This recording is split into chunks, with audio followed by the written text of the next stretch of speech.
Sakshi. I am Muskan and today we are going to watch how US and Israel tracked down Ayatollah's secret compound. So this is a big question because the news is all over the media that the leader has been killed, and this is a big question because it's not something that you plan like a day before and it's happening. I think so they were eyeing on Ayatollah for a very long time. So I think so this is going to be a very detailed video in that. So let's get into the video. How did the CIA and Mossad manage to track down the Iranian Supreme Leader's secret compound? Yeah. It all started around 8 in the morning. CIA tracked some high-level Iranian leaders at this building right in the heart of Tehran. U.S. intelligence shared a critical tip with their Israeli counterparts. For months, they had been quietly hacking into Iranian communication channels using Space Force low-orbit satellites. But pulling off a strike isn't that simple.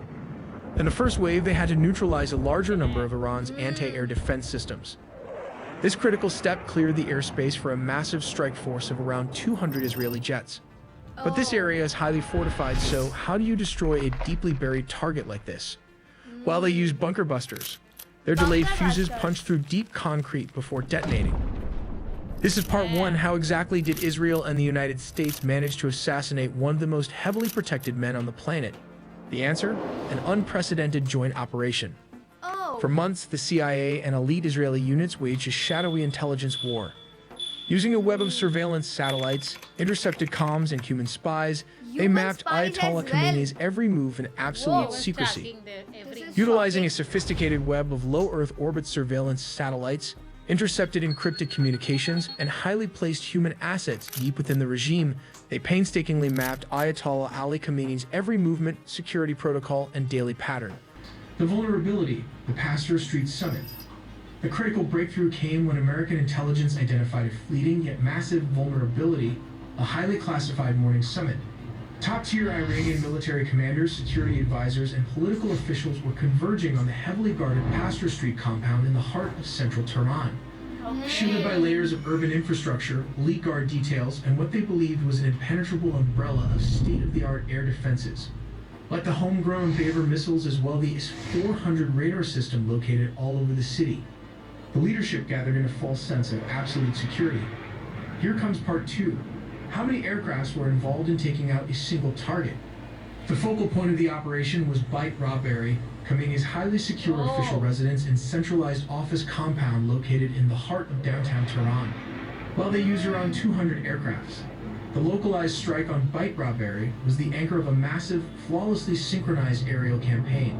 Flew all the way from Israel with flying oil tankers, the largest military flyover in its history. The Israeli Air Force deployed an armada of approximately 200 fighter jets equipped with GPS bunker buster bombs. As stated, he was actually occupying a shallower subterranean facility, the free-falling guided bomb, which the IDF deployed as the munitions. Straightforward. It easily pierced the earth and reinforced concrete, triggering a catastrophic collapse of the entire underground structure. According to leaked Israeli intelligence reports, exactly 30 heavy munitions were dropped directly onto the Supreme Leader's compound to guarantee total structural failure. Obliterating such targets relies on specialized bunker buster munitions equipped with delayed action fuses, allowing them to physically penetrate deep into the ground and concrete before detonating. As a dedicated specialized squadron delivered the 30 bunker busters directly to Khamenei's compound, the rest of the armada operated simultaneously across Iranian airspace. They dropped hundreds of munitions to cripple over 500 targets, instantly blinding critical air defenses and neutralizing ballistic missile silos. Here comes part three, and this is Iran's mistake. How the Iranian made a very big mistake to protect its leader. Because he was occupying a shallower subterranean facility, the deployed munitions easily pierced the earth and reinforced concrete, triggering a catastrophic collapse of the entire underground structure. Intelligence sources later revealed a critical tactical flaw in his positioning. He was not sheltering in one of the compound's two deepest maximum security bunkers facilities that would have required the heaviest, highly specialized U.S. ordnance to crack. If he had switched places, he would have been at least safe. And here is part four, how many were exactly killed. While the complete list of eliminated targets is still undergoing global intelligence assessment, the strike successfully decapitated Iran's operational leadership in a single devastating blow. Killed alongside Khamenei were top-tier military figures, most notably Major General Mohammad Pakpour, the head of Iran's Revolutionary Guard, and top national security advisor Ali Shamkhani. Tragically, the blast also claimed the lives of several of Khamenei's family members who were present. That's sad. But the first wave with 200 jets and U.S. Tomahawk cruise missiles did not just hit his compound. The U.S. cruise missiles was the one to take out anti-air defense system, while the 200 IDF jets took out the Iranian leadership. All in all, U.S. and Israeli forces struck approximately 2,900 targets across Iran, according to U.S. Central Command, in just one day. Reports suggest the CIA allegedly penetrated Iranian communications by bombarding them with spam calls, junk calls, and online breaches. This data doesn't just result in spam and scam attempts. It can also affect your insurance rates and ultimately will lead into a loan denial just when you might need credit. Incogni helps protect your privacy by regularly scanning and preventing data brokers from re-uploading your information. You'll also get a clear, real-time dashboard to track the status of your data. As an add-on with Incogni Unlimited plans, you can gain access to this custom removal tool. That's where Incogni comes in. Copy the link of any site exposing your information. Go to the custom removals tool, paste the link, and click submit. That's it. Then wait about 30 to 45 days, and just like that, your data is removed. So take your personal data back with Incogni. Use code AITELLY with the link below incogni.com/AITELLY and get 60% off on an annual plan. But what weapon was used to penetrate layers of concrete? Well, they have this bunker buster bomb. It has a laser sensor at the front, and just behind that are adjustable fins. In the midsection, there is a warhead that weighs approximately 650 pounds containing tritonal explosive. This is a mixture of 80% TNT and 20% aluminum powder. It is. Finally, we have the retractable fins at the rear. To give you a better sense of its size, comparing it to a person can be helpful. The casing has a length of approximately 19 feet long, which translates to around 5 meters.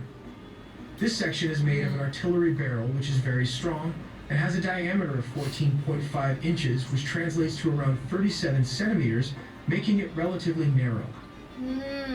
They intentionally made the smaller cross-sectional area.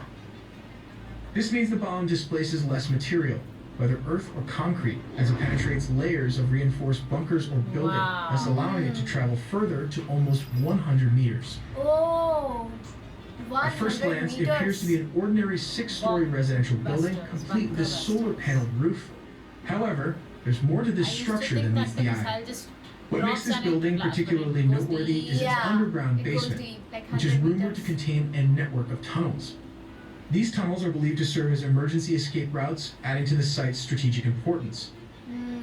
We've put together a few different scenarios to help you better understand the IDF's assassination tactics. The CIA and IDF would employ spies and agents to gain information on a high-value target. With a clear line of sight, the operative waits for confirmation that the high-value target has arrived at the meeting point. This target reportedly arrived at underground headquarters in the southern suburbs for a meeting with several top leaders. The tip-off was allegedly received by Israeli officials on the afternoon of Saturday, September 27th. A fighter jet was expected to target and illuminate the building using its laser targeting pod, focusing on one of the specific buildings. Subsequently, a dozen of F-15 jets dropped not one but 80 bombs of various types. 80 bombs The tip all of the at spear would have once. been the bunker buster bomb that can penetrate through this 6-story building, leveling all 6 structures to the ground and in the process eliminating Hassan Nasrallah in the action. Let's consider scenario 2. If an Iranian spy had not assisted the IDF, a Mossad agent or soldier might have been nearby, confirming Nasrallah's location or possibly illuminating the target with a ground-based laser. In this case, GPS coordinates would have been transmitted to the IDF. Once ready, the F-15 jets would have dropped around 80 bombs of different types, leveling the entire 6-building complex. The reason for dropping so many bombs was to ensure the elimination of a high-value target like Hassan Nasrallah. Unfortunately, the collateral damage resulted in a significant number of innocent Khamenei civilian was probably the casualties, a single tragic target. cost associated with this operation. They wanted to kill many And more finally, we have leaders. scenario 3, which is the most likely. Hacking Hezbollah's communication system for the last 5 years to intercept encrypted messages without deploying any agents into Lebanon or Beirut. Upon learning that the Hezbollah leader had arrived at the building, an F-15 fighter jets flew and dropped a barrage of bombs, eliminating the entire leadership inside the underground bunker. Out of the 80 bombs used, the IDF also deployed the Mark 82 weapon, the Bunker Buster, and the GBU-39, which were part of a purchase valued at around $3 billion from the US. Crazy. Let's take a look at how this works. Step 1. First, a laser is used to illuminate the target, or GPS guidance is already assigned to it. Step 2. An F-15 jet flies near the illuminated target and the bomb is released. Step 3. Once the bomb is dropped, the guidance system at the front connects with the tail and fins. This enables the bomb to make precise adjustments, guiding it accurately to its target. Oh. Step 4. As mentioned, this is a bunker buster bomb designed to penetrate around 6 meters of reinforced concrete bunkers and can travel up to 100 feet of soft ground or buildings. Step 5. In the past, the GBU-28 has been equipped with a delay fuse like this one, allowing it to detonate after penetrating its target, rather than exploding on impact. The bomb contains 700 pounds of TNT, which generates a blast radius of several hundred meters. Quite significant for a bomb of this size.